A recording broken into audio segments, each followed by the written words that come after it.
This episode is brought to you by Audi. The road is calling. Embrace the thrill of the drive with the all-new, fully electric Audi Q6 e-tron. Featuring effortless power, serious acceleration, and advanced Audi tech. It's not just a new EV. It's a new way to experience driving. The all-new, fully electric Audi Q6 e-tron is here. The next chapter of Audi starts now. Here at the Almond Joy Factory, where tropical vibes abound, we use soft, fresh-tasting coconut. The crunchiest almonds and delicious chocolate candy. Ah, but do you know what our most important ingredient is? Sometimes you feel like a nut. Sometimes you don't. Almond Joy's got nuts and something even way better than that. Yes, Almond Joy is made with almonds and joy. This episode is brought to you by Indeed. When your computer breaks, you don't wait for it to magically start working again. You fix the problem. So why wait to hire the people your company desperately needs? Use Indeed's sponsored jobs to hire top talent fast. And even better, you only pay for results. There's no need to wait. Speed up your hiring with a $75 sponsored job credit at Indeed.com/podcast. Terms and conditions apply. You're listening to the Animation Addicts Podcast with the Rotoscopers, episode 311, Suzume. Dude, where's my chair?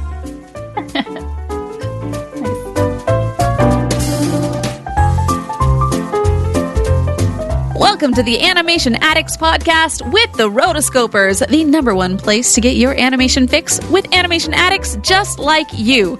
Each episode, we dive into the wonderful world of animation featuring Disney, DreamWorks, Pixar, and everything in between.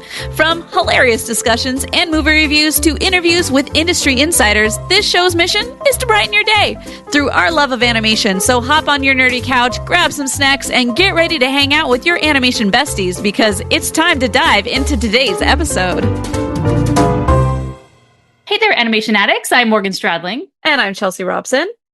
And we are back for another amazing episode of the Animation Addicts Podcast. This time we are diving into the world of Japan, which is something we don't typically do here. We stick to the Western side. Occasionally we veer off into France. And if we go to Japan, it's usually Studio Ghibli or Miyazaki. So today is a little different change of pace for us. Yeah, I went into the Facebook group for our supporters and I put out a call and said, hey, help us. What movie do we want to review this week? And we had a couple of people chime in and say, Suzume! Suzume! And so I said, okay, the people have spoken. The people or the patrons. This is the patron group. And I want to mention this because I actually have had a few emails, people saying, hey, what are these patrons you're talking about? I've tried to go to the Patreon link and nothing is there. How can I sign up? How can I support? And I've responded and basically the answer. So I'm telling everyone else in case you're wondering this too. You're like, well, I want to submit ideas. I want to be part of this group.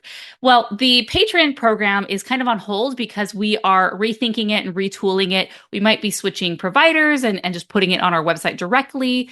And we are working through that. And so this is really a push and a motivation for us to just make a decision and get it done and move it over.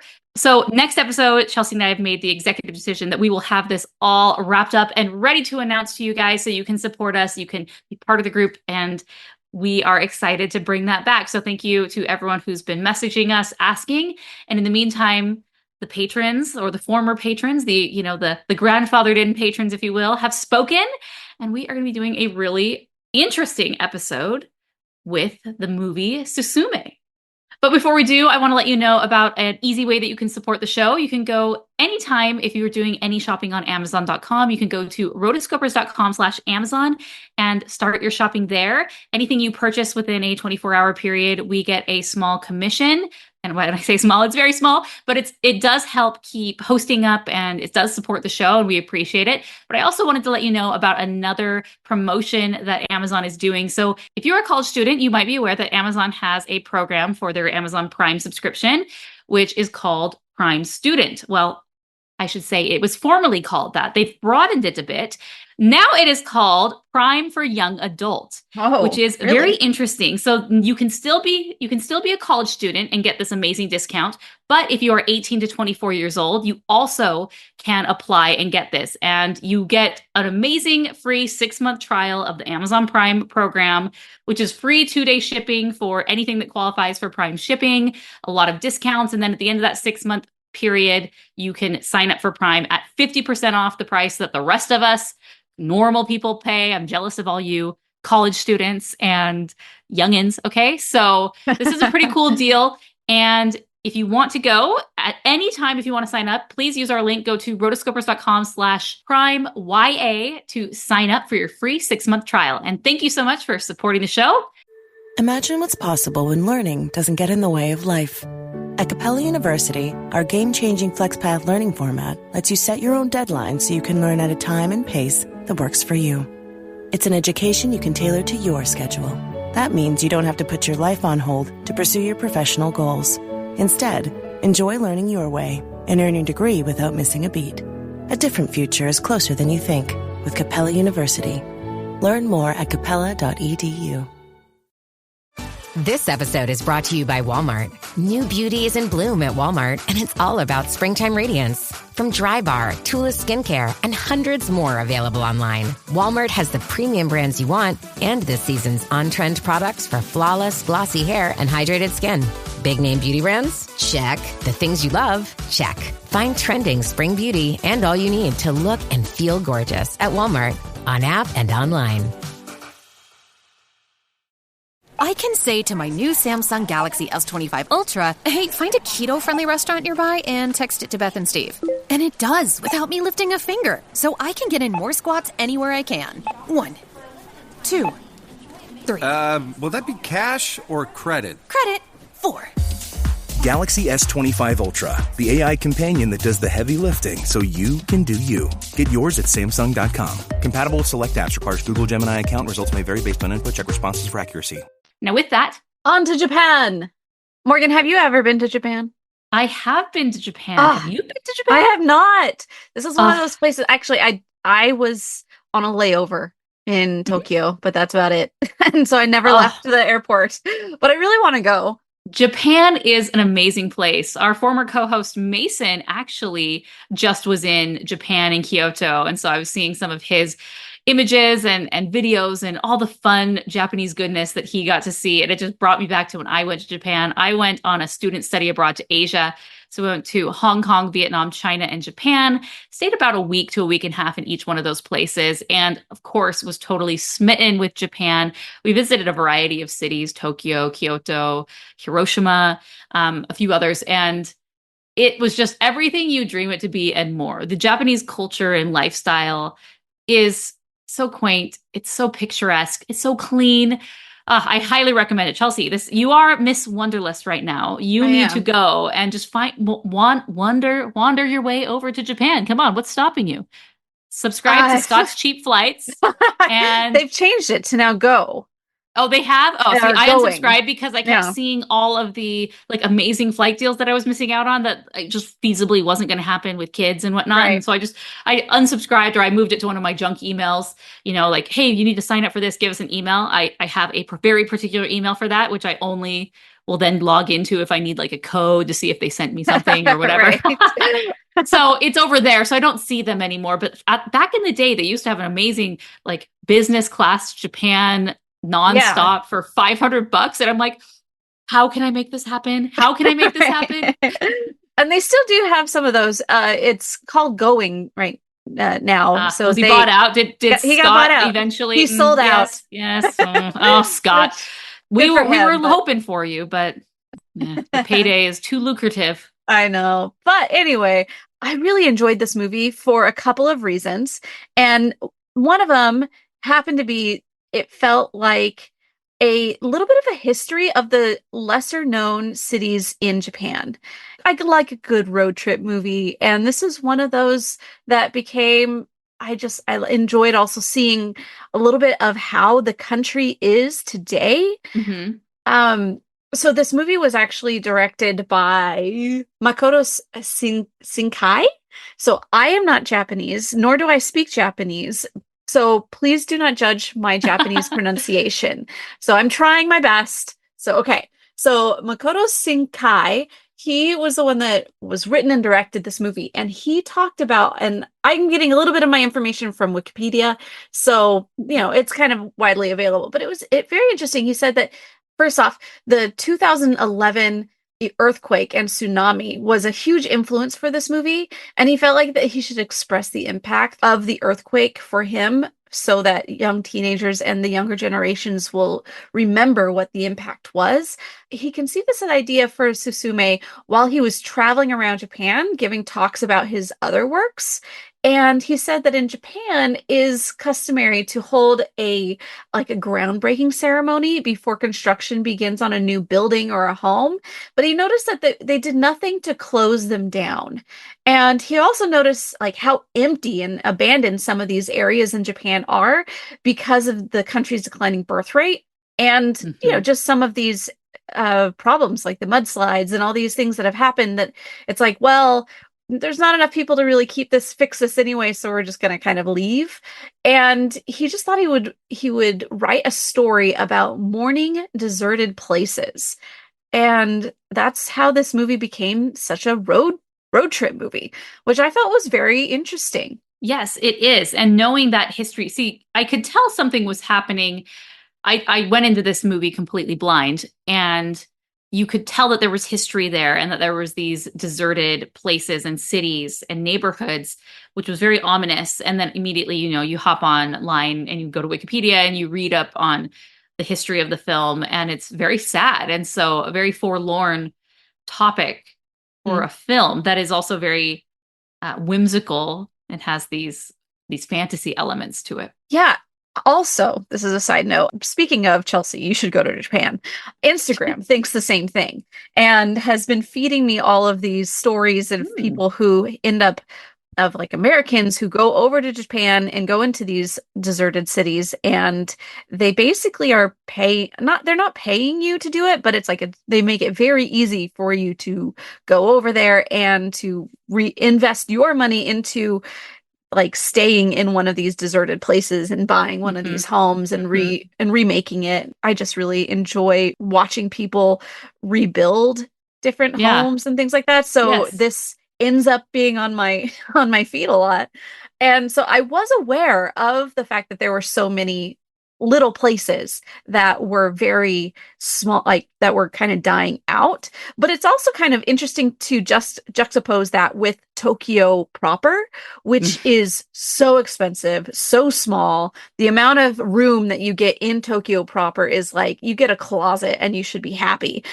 Just it's just so interesting when you go even just a couple of towns away and they're basically paying you to some degree. You see that here in the United States, how the urban flight, especially after 2020, was pretty significant, and how now, at least in the area that I'm in, the shift has been towards more land, to more of these rural areas where you can have space to live and grow and not just be on top of one another.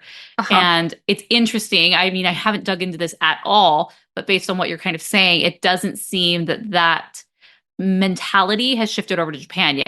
It just, to me, it seems like a no-brainer, unless your whole family is rooted in a big city, why wouldn't you just take everyone and go and then just have a little bit more space? But everyone has their own different values and things that prioritize their life. And I hope the best for Japan. I don't like to see these deserted spaces, but I'm glad someone's trying to revive it. Yeah. Oh, and I really appreciate communities who have a legitimate community and history and roots in those places. And so I know that it can be difficult for an outsider to come in and kind of, make it imbalanced as far as you're the person that doesn't have these things. But I also respect the people who want to preserve that. So I don't know. It's an interesting thought process of moving into one of these areas of, am I trying to be one of you, or am I just trying to impose myself on your city and on your place because whatever, you're not here, so there's these attitudes that you got to have that you have to make it shift if you're planning on doing one of those urban flight moments. But anyway, so let's talk about the film. So here are that. some basic information, some box office info for you. So we talked a little bit. The director is Makoto Shinkai. It was also written by him. Now, you may recall we did do one of his earlier films, Your Name. Yes. A few years ago, we did that one. So you could go and check that episode out. And the production company was Comics Wave Films, Story Inc., distributed by Toho. It was released November 11th, 2022. It's 122 minutes. There's a lot of twos in here. Lots of ones and lots of twos. And the box office. It's an algorithm thing. Yes, exactly. Well, that's where the two is throwing it off. But yeah, the box office was 316.8 million, because I'm pretty sure Japan doesn't have the legal requirements that the US companies have, that they're not forced to release their budget. So we're not quite sure what the budget was, but I'm sure it was modest and fine for them. And $316.8 million. So this was the fourth highest grossing Japanese film of all time. That's very impressive. As well as the fourth highest grossing film of 2022 in Japan. So obviously this had some carryover into 2023 because of it being released later in the year. Very popular. And like you said, very, very much requested by our patrons. Yeah. So let's start off with maybe our first thoughts as we started watching this movie. As I was going into it, I kept thinking we had already watched this movie because I just felt like there's a lot of themes here and there's a lot of styles that I feel are very reminiscent. And then I realized, oh, Your Name. Yes. That's why, because we had done that, as you mentioned, we had done that one. And there is a lot of overlap for some of the themes and styles in this movie. So that's kind of where I saw that. And then also I felt like, all in all, I'm just going to start out by saying, like, there were a lot of things that I really loved about this movie. There are a lot of things that I also thought were kind of problematic about the story plots, and that were like, you could have done that better. But also there's a lot of things that I'm like, I don't know if that's a cultural thing or not. So yeah, so there's a lot of questions that I have, but also all in all, I'm just going to say up front that I've really enjoyed this movie. So I liked Sailor Moon as much as the next person growing up.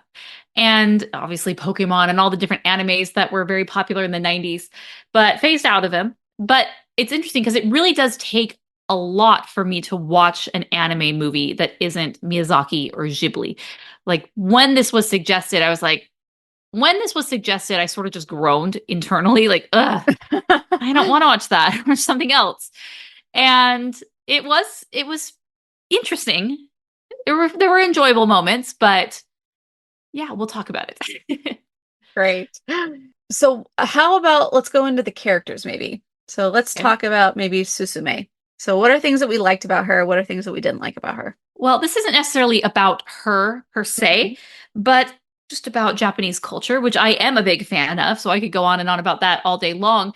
But I am a sucker for a Japanese school uniform. There is just something timeless and classic about them. Obviously, the Sailor Moon vibe that really brought that to my attention and my forefront. And they all went to these different schools and had these different colors. And then obviously it helped with their costumes and their uniforms, or not uniforms, their superhero. What's the equivalent? Their superhero outfits. I guess I can't think of the proper term for it. But yes, as they transform into the Sailor Scouts. Super suit. Where's my super suit?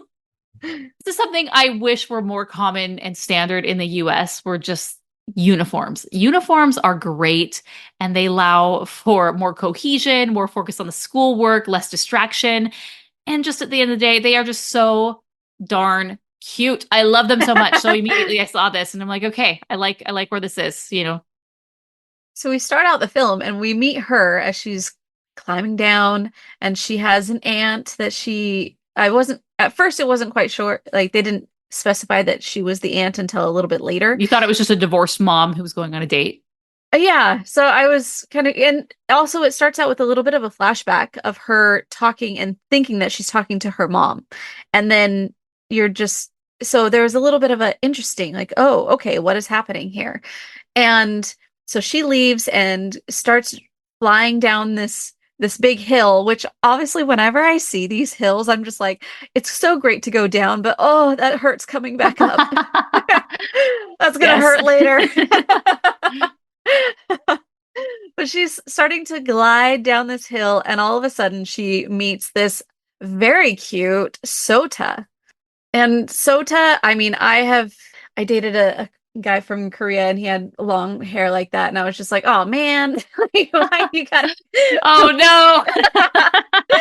why you gotta bring that up? That's the ghost of the past ex. I know. But I was like, all right. He was interesting. So she's a very kind of bland character initially. You know, she was a schoolgirl and she's going to school and she doesn't really have any of these terrible quirks or personality traits initially that we see about her. And we're just kind of following her in a day in a life. And then he comes up and he has this long hair and he's wandering and he's looking for these, hey, have you seen any doors or any ruins anywhere? And so obviously there's this intrigue with him initially that piques your interest and it piques hers as well. And it just so happens that she does know where the ruins are. And so, you know, she points him the direction of that and off he goes. And then we don't really see much of him until a little later. Yeah. And then she ends up diving in, following him, and going to this deserted spa resort looking place. Mm-hmm. And this is where I would also like to bring in a little bit of the animation style. So I really loved the color scheme in this. I felt like I was watching cotton candy. It was just so beautiful. But there's a lot of things that the CGI that they put in here, like some of the trains and moving cars and moving rooms, perspective on the room as you move through it, like that I just felt was weird and was not a fan. But yeah, and that's just such a struggle when we've talked about this from the very beginning, you know, in the 90s when they were introducing using CGI elements in animated films, traditionally 2D animated films, and just making it blend and feel so cohesive and seamless. And you would think, okay, you think of Anastasia and wow, okay, those like a little dated, but they kind of blend in. It's fine. But now, I mean, even 20 plus years later, it's still a problem. It's still not, we haven't figured out how to really make it blend. But I also noticed that. Yeah. And so she finally meets up, like she sees this door that's kind of sitting in the middle of this lake looking thing. And so here's where some of the plot points kind of get all weird for me is why is the door like that? Like, there's a lot of moments in this where they go up to these new doors and they're very normal looking doors as far as like they're not like floating in the middle of a river, you know? And like as it went on, that was bothering me.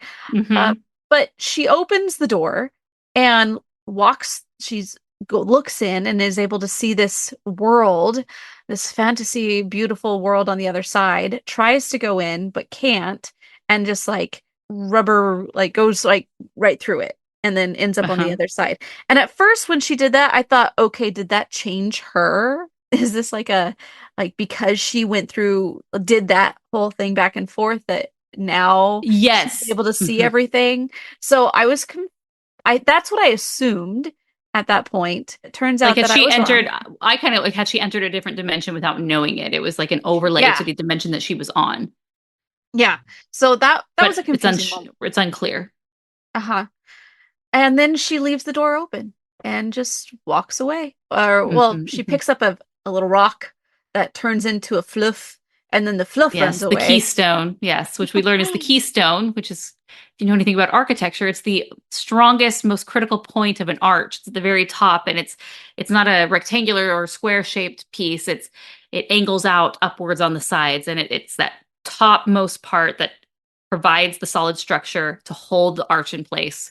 So with the keystone missing, the balance of this demon worm and whatever cosmos is happening here is disrupted, allowing for an opening where this worm demon now starts attacking things. But only she can see it. Yeah. So she leaves and then goes to school, and her friends are like, hey, where have you been? And then, she looks ahead and like, why is there smoke? What's going on? But yeah, so she's the only one who can see it. And then ends up going back to be like, I need to investigate. What did I do? I would think that I did something, which she did. I mean, she left it open, but was it open? I don't know. Yeah. Yeah. And so, then Sota, he reappears and they discover, oh wow, you can see this, and so she's very interested because obviously her life has been turned upside down by seeing this thing, and then she's able to see that he's the one who's able to control it and seal it away temporarily. And so she starts following him around, and then for the next course of the first hour, it's just like Groundhog Day for me. Yeah. It's just the same plot point every 10 to 15 minutes where the thing escapes. We have to put it back in. We're wandering around. We chase the little cat thing. And, the demon escapes. We have to put it back in. This time, maybe she's able to help. But for that first hour, I feel like there's two different movies here. There's the first half and then the second half, basically at the hour point breaks it. And by the hour point of seeing this so many times with really nothing happening in the plot other than like, ooh, look, this happened again. Yeah. I started to get very bored. And I didn't feel very much character development with her. I didn't feel anything with him. When he ultimately becomes a chair, which totally changes things. Or does he become a chair during the first or maybe the second act he becomes a chair? No, it's basically right at the beginning. So right after this whole fight, like he saves her, gets a cut on his arm, and so she takes him back to her place. And so she is helping him by not stitching him up, but basically just like putting gauze, giving him bandages.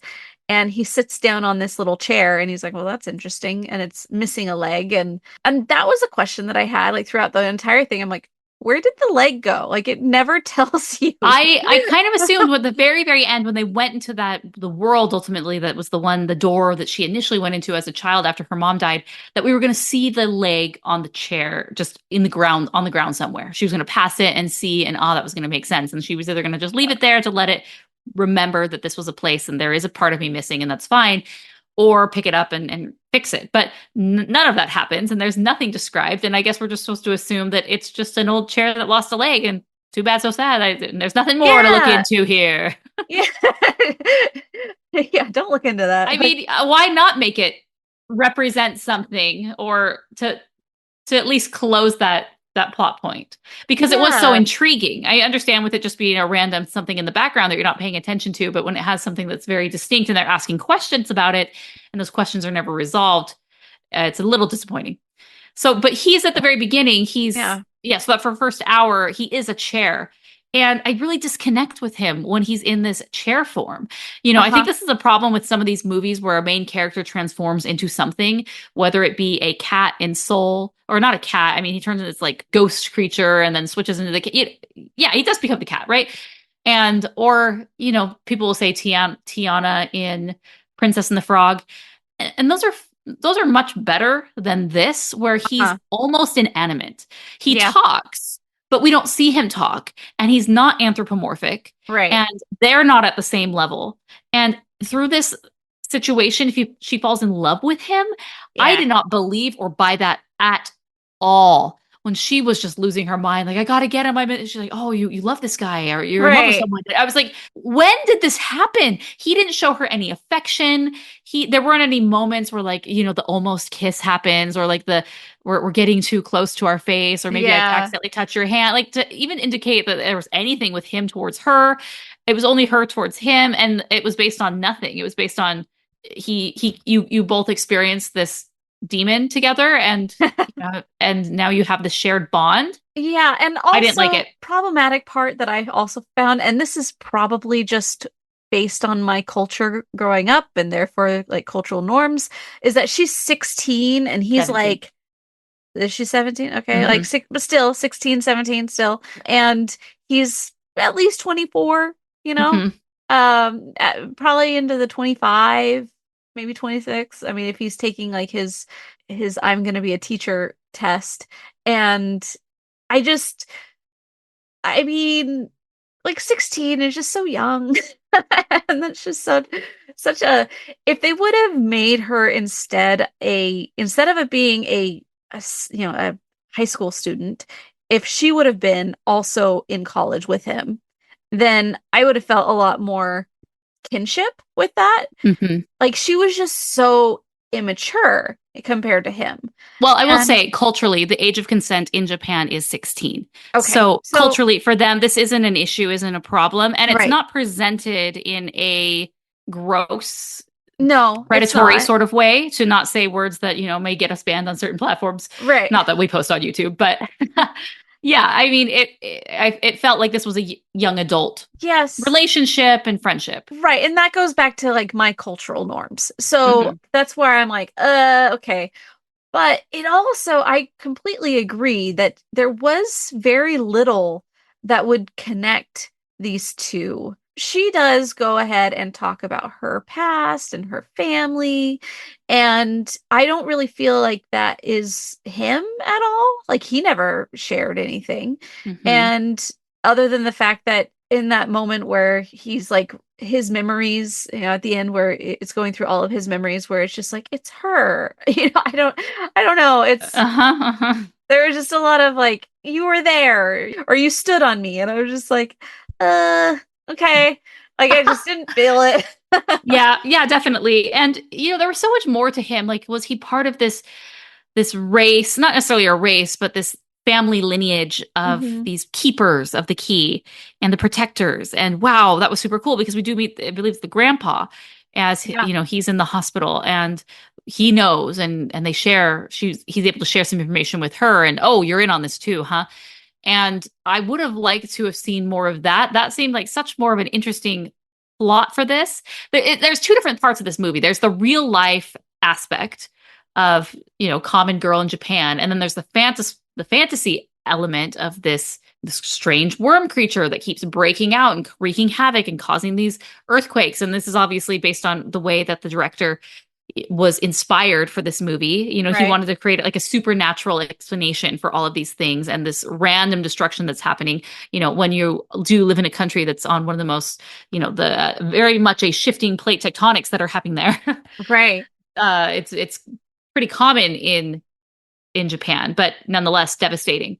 So you have these two different elements, and I don't really feel that they totally were woven in together. It felt like there were two different parts of the movie that didn't quite blend. Yeah. I just see that as like, there just could have been a little bit more story elevation that I was like, okay. I do like more backstory of him or more of his family, more of this lineage, more of what happened in the past, whether through flashbacks or stories from the grandpa or him himself sharing. He just was really against talking about himself, it seemed. We didn't get a lot. Initially, this was actually Suzume's companion was supposed to be another girl, and it was supposed to be like a sisterhood buddy film where she ended up having this extra sister that go in away because the director thought, well, I've already done a lot of this boy meets girl formula, but then like the producer was like, nah, like just stick with the boy meets girl. People still like the typical romance. And I'm glad that they did that because I agree. I do feel like animation specifically has been lacking in the typical romance aspect because they have been going really into this sisterhood kind of a thing. And it's great. In 2013 with Frozen, when they throw that in there as a thing that hasn't been done very often, but now it's 10 years later, and it's like I feel like that started a whole thing where that was all that was being put out. So I'm glad that they are kind of shifting back to more of a keeping the balance of the force. So another thing that I felt was weird is that Daijin is the small cat. And so when Daijin turns into the cat and is no longer the timepiece, he transfers his keystone mantle. Yes, for lack of a better term, right? He transfers the mantle over to Soda, and I couldn't understand if I was supposed to be rooting for this cat to have a new life as just a cat, or this cat was just skirting his own duties and was just like, I'm done. It's your turn now. And it was just, that was a weird thing. Like, right. It made it seem like when Soda turned into the chair that it was going to be, which he did. He like essentially died and went into this other world. We never saw him again. Right. But so the cat similarly should have had this, something like that. But the cat was still able to move around and talk and be sentient in a way, when the cat had the mantle, but then when the cat lost the mantle, he stopped talking? Or did he continue to talk? Yeah. No, when the cat took the mantle back, he just turned into the stone again. Yes. And I think that was what was weird, because they're trying to say that she has the power to turn any keystone into its living thing again. Mm-hmm. And I don't know. That was just not developed as much as I would like it to have been. Right. Yeah, you're creating this lore and this mythos, but you need to be crystal clear in it. We think of Frozen 2, how muddy that whole Alejandra situation is with Elsa, and it was just because they were stumbling along as they went. And I remember watching the movie being like, what did I watch? What happened there? And obviously, if you've seen it multiple times, you get it because and you've studied but for you kids, to go yeah, exactly. But yeah, when you're creating this, when you're world building something that's really unfamiliar, something new, it needs to be crystal clear. Yeah. So we also bring in a bit of the story of the aunt and her backstory, which, on the one side, I really liked seeing her story. I actually have a friend who, when she was in her early 20s, her sister had a baby and she had a lot of drug issues. And so she ended up adopting her nephew and then becoming mom over her nephew. And just hearing her story and hearing her tell that was really inspiring to me, not in a way that I would want to be that, but it was just, I had a lot of respect for her for taking on that responsibility. And so I liked seeing this aunt take on, and her just problems, just normal thoughts and normal frustrations with taking on this sacrifice and responsibility. And I liked seeing that. It was still kind of muddy how it was brought in, because she kept saying that she's like, she didn't keep saying this, but she did say in her moment where she was possessed to express all of her thoughts, which we'll come back to that in a second. In that moment where she's expressing her frustrations, it's like, you keep saying that you can't date or nobody would want you, but you have a guy who you work with who is obviously obsessed with you. And also you just met Soda's friend who is a budding romance. What? So I don't know. Which is unresolved at the end. Yeah. Again, it's just, there's these disappointing moments that they're leading up to and you're expecting, and it doesn't have the payoff. Yeah. I expected them. I mean, just even them, sitting there with his arm over her shoulder, just indicating that maybe something happened here. Who knows how old the friend is? I don't know. But they both seem she was probably maybe the same. I have a very difficult time determining the age of some of these anime characters unless they have very distinct wrinkles. The aunt could have been the same as the girl. Yeah. As far as her youthful look, it was said she's I don't know, maybe she's 40. Coming from the niece, it's okay, logistically, she probably quote unquote adopted her at the age of 23, 24. So at 12. So you're not that far off, but it's mid 30s to early. Probably, yeah. Is what I'm thinking. So it's you're not that far away as far as age difference as even Soda and Suzume is. So it's I don't really see that as a problem, the age in her going down as a problem. But it is just kind of weird that you hear what her struggle is, but you see that she's absolutely not missing out on opportunities. She's just choosing not to take them. Yep. So that's the aunt. And the Soda's friend. He was interesting. I liked him. He was funny though. It was just what his storyline is. Why would you go looking for you say that he as in Soda owes you money, but no, actually you owe him money. What? But also him getting a great deal on this convertible, which obviously come to find out that it's because the top doesn't go up again. That was funny. That was a funny gag. Yeah. But there weren't a lot of moments. This wasn't necessarily a funny movie per se. It wasn't particularly heartfelt for me. And the ending. So let's just talk about the ending, how we all kind of got there. And so they, I guess when the mother had died, she as a child went looking for the mom. Yes. Found this door, wandered in through the door and entered this other portal realm. And remember seeing her mom. She had the chair with her. Or no, she didn't.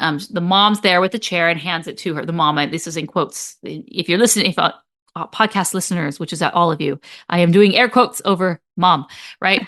and she always had this memory with her, and she always wanted to know, what this was.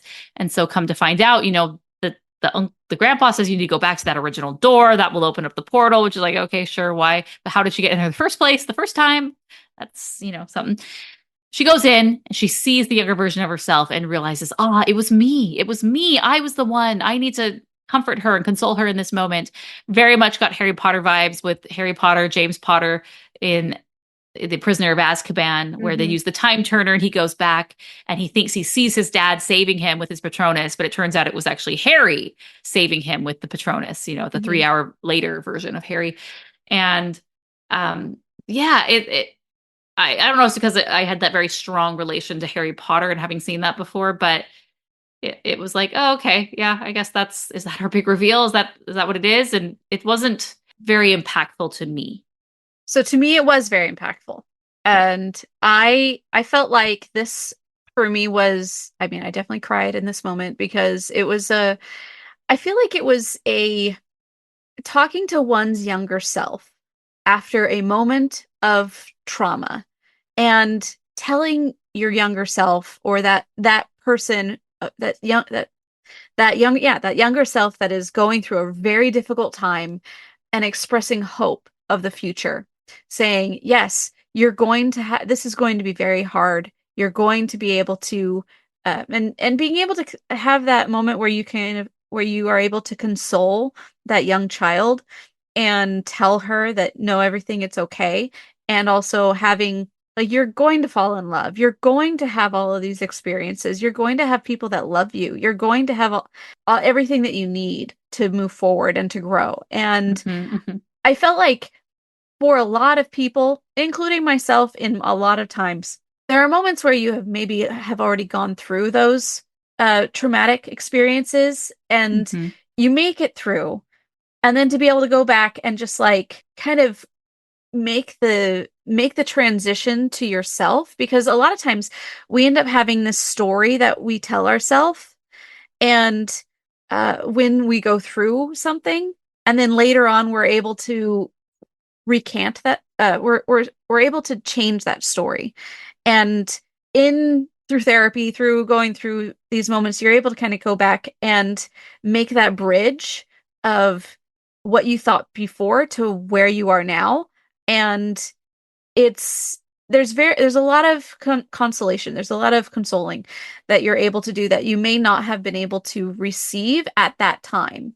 And it's a powerful thing in my life when I've been able to take those moments that I always felt really uneasy about, or something that just always bothered me as a younger me, and to be able to add perspective and kind of like go back to that and be like, no, it's okay. Those feelings are justified, but it's not true. Because a lot of times we end up feeling like, especially there's all these things like your feelings are real. Like, yes, they are real. The feeling itself is real, but the story that you're associating with it is not true.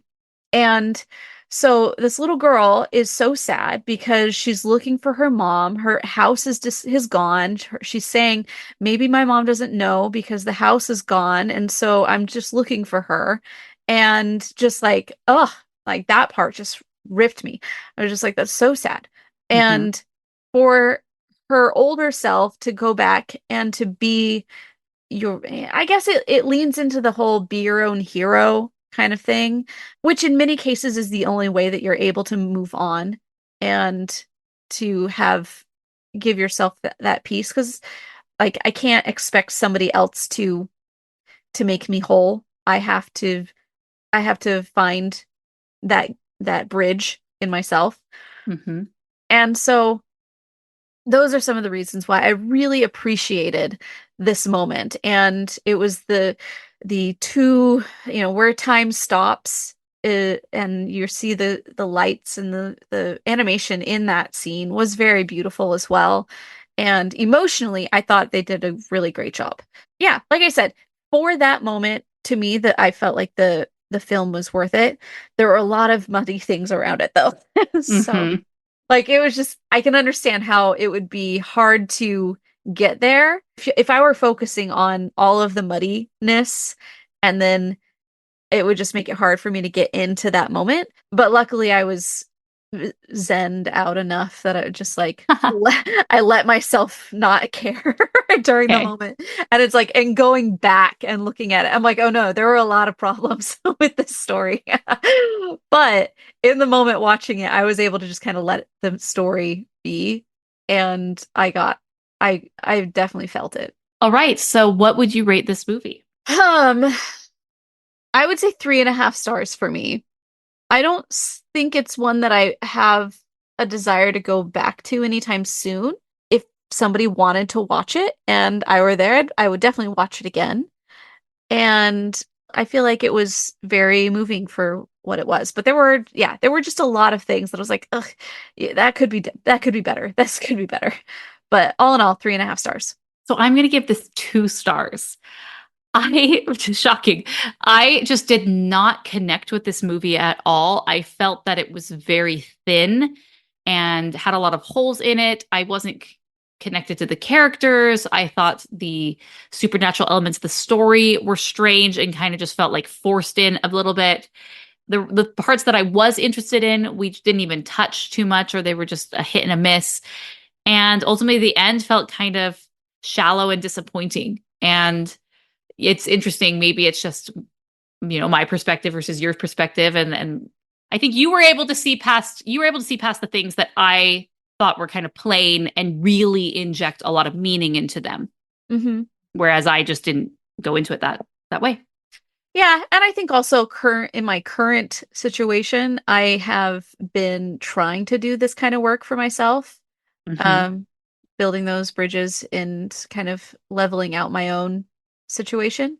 So I feel like that's probably why I was able to connect to it more so than when you're actually, like, if you would have talked to me even a year ago, I wouldn't have been able to appreciate my own feelings in it, just because I was in the middle of stuff. Absolutely. All right. Let us know your thoughts. Go to rotoscopers.com/311 to leave a comment there. You can also leave us a voicemail at any time. And speaking of voicemails, we do have quite a few voicemails for our mailbag. And so we are going to jump right into those. Our first voicemail is from good old Jeremiah. Hi, Rotoscopers. It's Jeremiah. It's so good to be talking to both of you, as always. I previously left an impassioned voicemail about Rabbit, but we are now talking about D23, which is great because, baby, I got some thoughts about D23. I love the first The Incredibles. Hot take alert, I think it's brilliant. Mm-hmm. And so I am excited for The Incredibles 3. Do I think the second one is a step down from the first? Yes, I do. Do I hate its guts the way you two seem to? No! So, I do feel that the score is sweeping. I feel that the characters are in character. I feel the jokes are funny. I think the story could use some work. And it is a gender swap, as you guys say, but it's not without merit. I could go on. I really enjoy the second movie. As for the third one, again, yes, so excited. Can you explain something to me? How come a film series is supposed to be really short, and if it goes on for more than 3 movies, everybody rolls their eyes, but a show can have multiple episodes and go on for multiple seasons, and people just expect that. And so long as the show is strong, for the most part, a show has to go on for a really long time before people think it's too much. I don't just understand. that at all. Never have. As for in Toy Story 5, again, excited, especially with Andrew Drew Stanton making his Toy Story debut. As for the matter of Miss Rachel Zegler. Okay. Let's talk about think she is beautiful. I think she is a fantastic singer. I think she is very skilled as an actress. I think she comes off as very sweet and kind, which is, of course, very fitting for Snow White. I think her ideas about feminism are incredibly simplistic and shallow, which, yeah, I'm with the internet on that one. As for the trailer, though, and all the thumbnails on YouTube saying that the film is woke, I don't even understand why people say that. Is it because Snow White has a slightly less pale complexion? Okay, whatever. Snow tan. Is it? The Snow tan. Looks fine. The trailer was fine, people. It is nothing but callbacks to the original film. It is very loyal. So, yeah, I have almost no complaints, really, about the trailer. Now, of course, the marketing for these films is often strong, whereas the final product often turns out to be a clunker. So, we'll see. But this is not a woke trailer. It's fine, people. Okay. Those are my thoughts. You guys both rock. Goodbye. All right. So there's a lot to discuss there. So he hits up D23. We talked about The Incredibles. So why do people hate? The first question was, why do people hate movies that are really popular and then so they just keep making more versus a show that you expect there to be more? I think it just comes down to, is the story good? Is this the cash grab, or is this what the creation was intended for? And so if, for example, you ended up with a book, maybe there's a writer who writes a book, a one-off, and then decides, people liked it, so I'll continue the story. That happens a lot. And I think it, to varying degrees of success based on how well they're able to flesh out the characters, flesh out the motives. And I think it just comes down to, like, is it good? And most of the time when it's a cash grab, it's like, it's something that's forced that I'm trying to just, do it because, give me more pigs. Can't beat pigs with pigs. Right. As the old Disney quote goes. I think that's really what it is for a book or for a TV series, you have it planned out when you're going to hit certain points because it's full of an overarching narrative. And yes, one book may focus on one aspect of things, one character, while the other one's moved into other characters, or just like it develops other things that was meant to be part of the whole. Versus producer guy from the pitch meeting on YouTube where he's like, why are we doing this again? Because money. Yes. Show me more. And I think that it comes down to that. Like, is this a creative thing that was meant to be, or at least had some place to go? Or is this just a cash grab? Yeah, and I think it's expectations to be set at this point. With movies, it's more of an event. You're typically paying, more of a premium to go see a movie, so you're expecting high quality. TV shows traditionally are shown for free with commercials, and so the stakes are lower. Obviously now there's subscription services and you do have to pay, and I think that's why some of these shows that they put on Disney Plus, for example, or Amazon Prime or Prime Video, like Rings of Power or some of the Marvel series, when you sit down and you watch it and you see how much they spent on it, it's just really disappointing because the quality is not there. I'm not saying everything, but so I think that's actually a different discussion, is that, like I've paid for this and it's really let me down versus this something for free. And I'm okay with the lower quality, but it's able to go longer. So I can just enjoy it in this longer, more drawn out format. I do think it will be interesting to see the Harry Potter TV series that they're making, that J.K. Rowling's involved in, because there's just so much in the stories and in the books. And I feel as the movies moved on, obviously the books got longer, more stuff was able to be cut. And so I think it will be interesting to see that, because we're going to see more of the day-to-day mundane, different stories, maybe things that got cut from the books that maybe you could just like put a little character in here or whatnot. So I don't know. Yeah, it's just mine's just expectations. The cinema is kind of on an S tier, or has been, than television, which was on a lower tier. And then when you keep dragging it out, and the quality typically, not always, but typically wanes as you add more and more, trying to catch that pig again, if you will. So there's that. So what else? He talked about the Snow White trailer. What? Snowtan. Snowtan. Yeah. I think the problem with this movie, I wouldn't say call this movie woke. I think people are a little frustrated that it's called Snow White, and very clear the source material is like, the mother, made this wish, and she saw, wanted a daughter with hair as black as ebony, skin as pale as snow, and lips as red as crimson rose. Right. One of the most iconic sort of phrases in literature is this little poem at the very beginning, which I totally just messed up. It's fine. That's fine. Fine. If you want to change it, whatever. But so I think that was the initial frustration. Also, we are very, very, very deep into the remakes of these. So we've seen Disney's output for making these 2D to live action remakes. And so initially they did really well because some of them were very good. Cinderella, for example. I think Maleficent was good because it was kind of a different vein. It wasn't a retelling of the story, trying to replace it, it was its own. Beauty and the Beast and Aladdin. And so by this point, it's like, okay, you're doing this again, we're doing this again.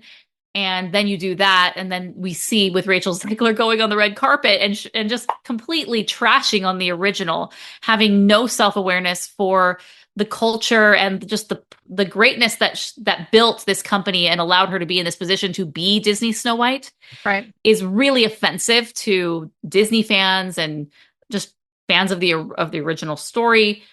And so just the fact that they hired someone and didn't give her proper media training, that she thinks that she could just spout off whatever she wants, and is really offensive. And it's like, why would I support this movie if their main character, who's supposed to be as sweet as a little damsel, is just crapping on it all? And it's really frustrating to me. So I will not be seeing it unless we go to a press screening, in which I will, but I won't be actively paying money to go see it. So it's just kind of like bad taste in your mouth. And then they keep trying to fix this movie. Oh, we're going to do the reshoots. Oh, the 7 magical people. Oh, okay, no one likes that. Okay, now we're going to do dwarves again. But Peter Dinklage, he seems to have a monopoly on dwarfs in Hollywood, apparently. And so he put the kibosh and said, you cannot have real life dwarf or little people in this movie, because that's offensive. It's like, what's offensive? These are hardworking guys that are making a living, and they're great. Okay. Like he's just, I feel like he very much has this monopoly and he doesn't want to share any of it. He could have been cast as Grumpy and that would have been perfect. Okay. He's a grumpy elf. Of all the guys, he wouldn't be a Doc, he wouldn't be a Happy, but he would have been actually a really fantastic Grumpy, because Grumpy has more prominence, at least now, especially with, the 90s dad, the Grumpy shirts at Disney World. He has this like other life that he's kind of taken on. That would have been fantastic. So instead, they got mad at him, and they actually listened to him. And instead of hiring actual little people, they put these really poor CGI characters in that look terrible. And so it's just like they keep, instead of actually listening to what people are saying and the feedback, they're just kind of doubling down and tripping as they do it. So that's my thoughts on it. I am also more inclined to say that the trailer itself, if you knew nothing about the controversies surrounding it and all of the internet things around it, looking at the trailer itself, it's like, it is just what it is. Like, you're not, I don't know, it is doing callbacks to all the things, as he said. I think the reason why it is the most disliked movie trailer in YouTube history is because of all of the background of the film. Yeah, I wouldn't say that the trailer itself has anything quote unquote wrong with it. I feel like it's just knowing more of the story behind it. It just leaves a bad taste in your mouth. And once again, I liked, the callback of realizing that all of these live action remakes, with very few exceptions, like 3 exceptions that I will put out there, have been like lackluster. And and that's saying well of them. So I think that has a big part to do with it. And it's just like, I don't want to give you money for doing things that I don't want you to do. So yeah. So I think all of that goes in there. But I agree with you, Jeremiah, in the fact that on its face, like just as it is, I don't think there's anything innately wrong with the trailer itself. Right. It's the history and the backstory for the internet people who follow on this, which is a very, very small minority. Yeah. So, okay. Next up. All right. We have one this time from a Chelsea from a different mother. Hey, we have Chelsea. Hello, my name is Chelsea. I hope it is not too late to send in a voicemail for the James Horner episode. I would just like to say that this is a really minority opinion, but I believe my favorite soundtrack of his is actually from We're Back. I know that's a really weird movie, and it's honestly not a really great movie, but it's one I watched like a million times as a kid. It's one of those movies where it's like every line sounds familiar. I just think the soundtrack is just so sincere and so like genuinely like whimsical, and it's just really good to me.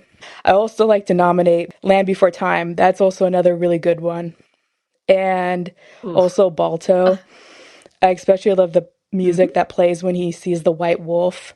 And I know this is live action, but I also really love Jumanji. Thanks for listening to my voicemail. Bye. Thank you, Does Chelsea. this make you want to go back and watch all of those movies? It does. Like that, going through all of the soundtracks for that episode was really nice for me. It was like, they're all so good. It's interesting. I was listening to a podcast and the host was making an analogy of something that was happening. He was like, oh yes, and we have the James Horner score sweeping in the background. I loved it. I loved that he still has this cultural prominence with some. So yeah, and I like how she mentioned that the We're Back is one of her favorites. I go back to our episode on that one, and where we got really tied up into this Wish radio that they had at the very beginning that basically ties everything together. And I was just like, man, that Wish radio, that had so much potential. There's just so many parts of that movie that are just like, that's weird. But it's so, I appreciate that she liked it so much, and it has a lot of things that I appreciated as well. So thanks, Chelsea. All right, next up is a 3-parter from Gareth. So take it away. Hi, Chelsea. Hi, Morgan. My name's Gareth, and I'm an animation enthusiast / amateur animation hobbyist, and I've lost count of how many years I've been listening to your podcast. I know you said that you prefer voicemails to remain under a minute and a half, but hopefully you won't be too mad after you hear what I have to say. I'm calling in because the two of you did an episode on the Awkwafina effect back in April, and I had wanted to leave you a voicemail after listening to that one, but I never got around to it. So better late than never. Here's my response to that episode. I primarily wanted to call in to defend my boy, Chris Pratt. If I remember correctly, you guys pretty much unanimously agreed that Chris Pratt was the prime male example of the Awkwafina effect. And to that claim, I must protest. First of all, Chris Pratt has not even done that many voice roles. He's only done 4 unique voice roles, not including a couple early TV voice roles. But for movies, he's only been Emmett, Barley, Mario, and Garfield. And I think that just seems like a lot because those are all lead roles in franchises with massive merchandising presences. This differs vastly from Awkwafina, who by my count has had 6 TV roles and 9 film voice roles. Hold for part 2. Okay, holding for part 2. Okay, and I will say that he is making a good point. Right. And I think he's going to get into this, but we do have a recency bias. Okay, I'm not going to talk. I'm going to let him finish his point but yes, Gareth, I feel where you're going with this. Hey, it's Gareth again. Here's part 2. So I wanted to provide you with an alternative name that is more suitable as a comparable counterpart to Awkwafina. My first thought was actually Idris Elba, but he actually has the same number of film roles as Chris Pratt. I think I just remember the year 2016 and thinking Zootopia, Jungle Book, and Finding Dory. This guy is doing a lot of voice acting. Yeah. And when he showed up in Sonic, it solidified him in my mind as someone that has that trait that you guys have now identified as the Awkwafina effect. I was a little bit surprised that he never got any lip service in the discussion about the Awkwafina effect, but he still has the same number of unique voice roles as Chris Pratt, unless you're including video games. So after thinking about it more, I've determined who is actually the male counterpart to Awkwafina in voice acting.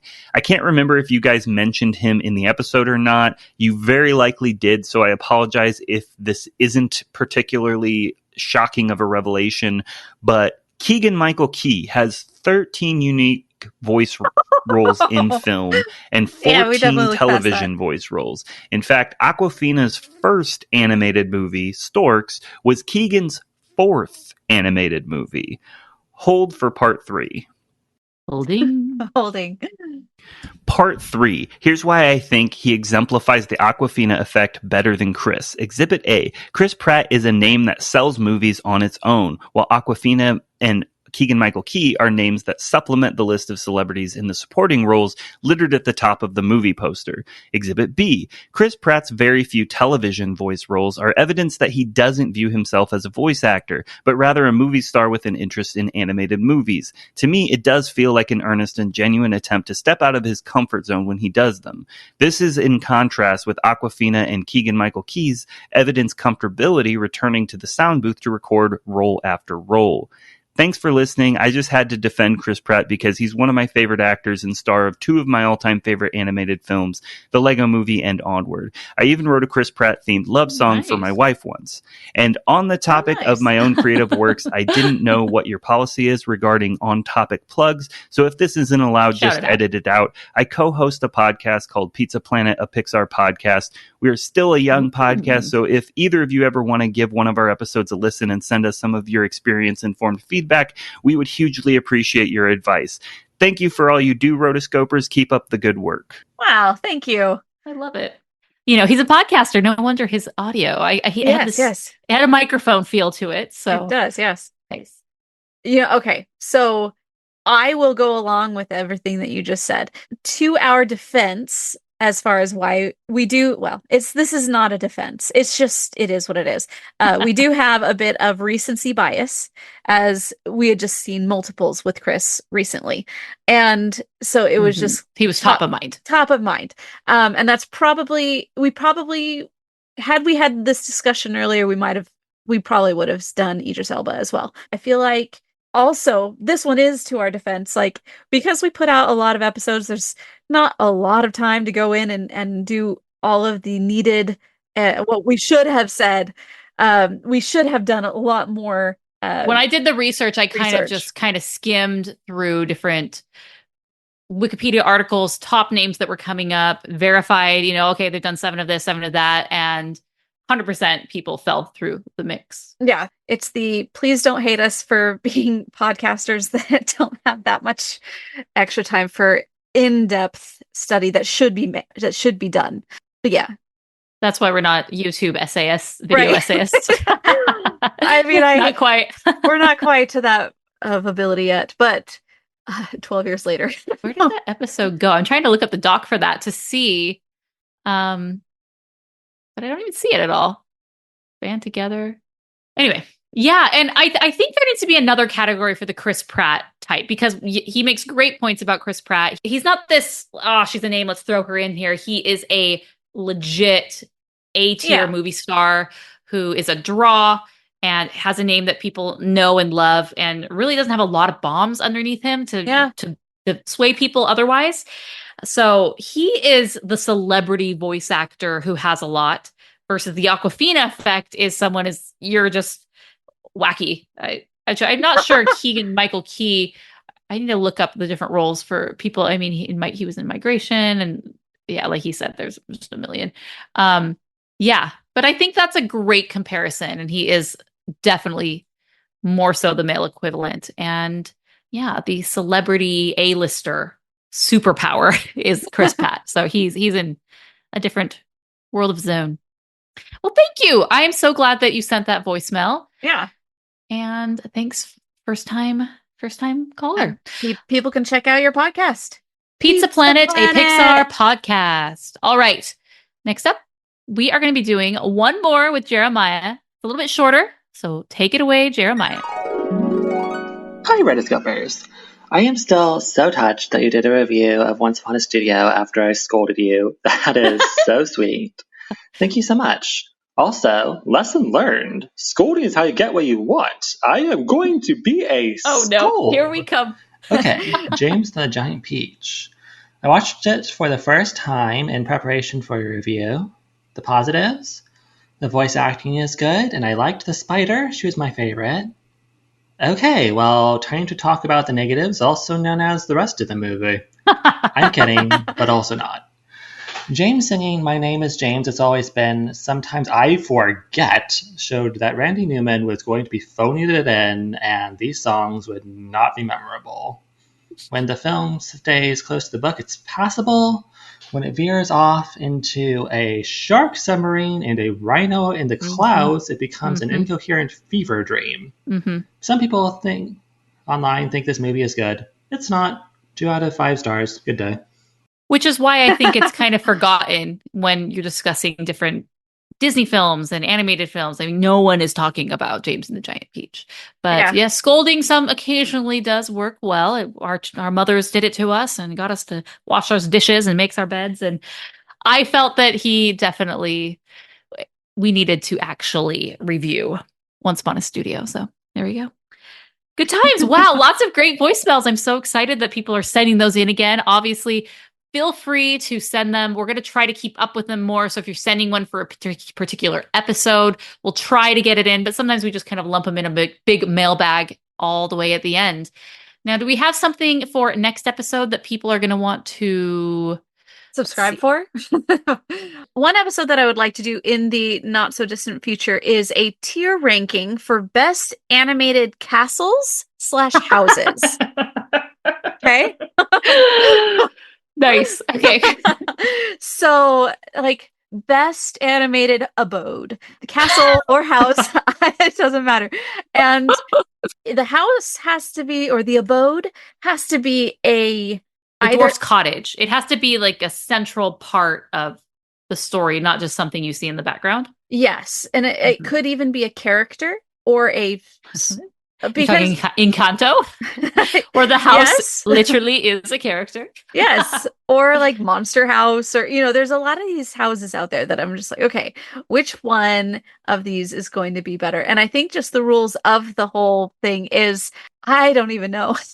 I'm wood shopping this as far as like, what are rules? What are things that we want to do? So I've created a survey. If you would like to help me with this, which I would really love the help, because I only have so much time to put this together, but it's something that I really want to do.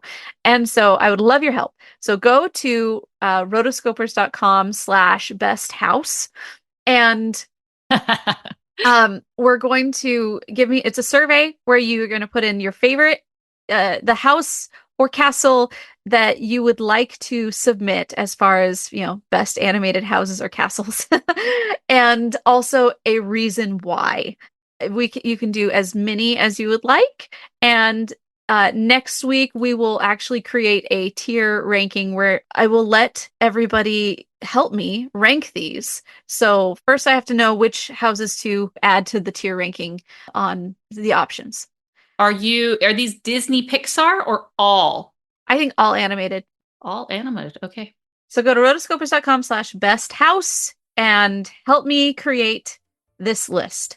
And be sure to send this before September 5th. That's when we will be recording. So you can also send in voicemails if you'd like to discuss it a little bit more. I think this will be really fun. This is so random, but this is totally what the Animation Addicts podcast was designed for. Exactly. We will be doing the tier ranking.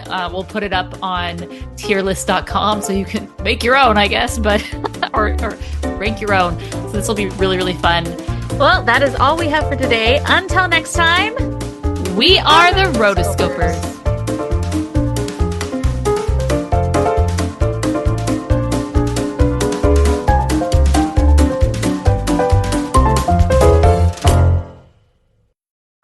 Well, that's all that we have for. Well, that's all we have for. We're almost done, Morgan. You have 2 more lines, and all right, let's try this again. That's all we have for tonight. Chelsea, take it away. So, did I tell you I got new internet? You got Google Fiber. Yeah, or not Google Fiber, but I have AT&T Fiber. Oh, okay. And did I tell you when I'm uploading my file to Dropbox that it's like 2 seconds? And yes, it's amazing. It's like, watch this.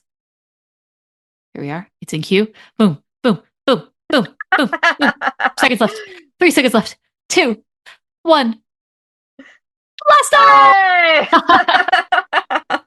Oh man, that would have been like, okay, I'm gonna go to the bathroom and go to fill up my water bottle. I'll come back, just check to make sure it 100% log went through. And now, yeah, so very satisfied with my internet right now. Go, Joseph. Go, fiber. You know what I need. Okay. Awesome. Would you like to? You've been listening to the Animation Addicts Podcast. If you enjoyed this episode, don't forget to subscribe and be sure to leave us a 5-star review. We're available on Apple Podcasts, Spotify, and wherever you listen to podcasts. And if you want to help spread the word, be sure to share the podcast with your friends on social media. Just don't forget to tag us at Rotoscopers on Instagram and use the hashtag Animation Addicts. For all the links and full show notes for this episode, go to rotoscopers.com/podcast. Now, if you still can't get enough for your animation fix, be sure to subscribe to us on YouTube and visit rotoscopers.com for more animation news, reviews, and interviews. Thanks for listening.